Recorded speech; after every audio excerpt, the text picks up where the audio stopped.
jūs izvēlaties apavus, vai jūs jau esat nomainījis ziemas apavus vai pavasara? Nē, esmu vēl nomainījis īsti. Es nezinu, es ļoti rāti iegādājos apavus un parasti tas kumpalās. Es ļoti mīlu papēžus, bet ikdienā es izvēlos šādu apavu. Ja man apava patīk, tad cena nav izšķiroša. These shoes are actually not mine, they're my housemates in England. It's sort of like more like a punk style, I guess. I am with Elizabeth and I am taking Liz from UK to Estonia for a long trip and I'll be faithful.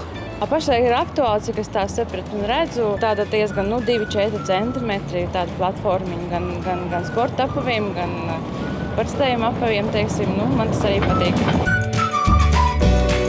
Man ir pavasaras galvā, es cenšos tā kā nostabilizēt, neutralizēt šo krāsu, zināt, zeltainā pretstats violetajai. Jā, vai tev ir daudz zeltainu apavu?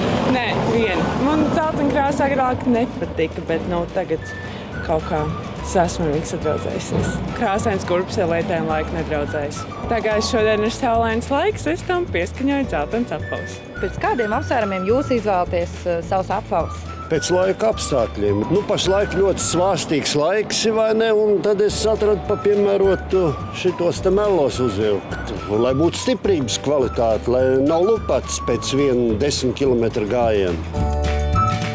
Sevišķīgi, vai viņi būs ērti, smuki, lai viņi patīk man un cilvēkiem man apkārt. Šos apavus es vilku kaut kādas svinīgas momentus savā dzīvē. Man galvenais ir, lai tie apavi ir ērti un viņi arī parasti izskatās labi. Kā tev šeit, ko tā apava varētu par tevi pateikt? Man ir vislabākais saimnieks pasaulē. Jā? Un viņš prot mani kopu. Un kā tu viņus kopu? Dažreiz notīra, kad viņi paliek tā baltā strīptāt netīra.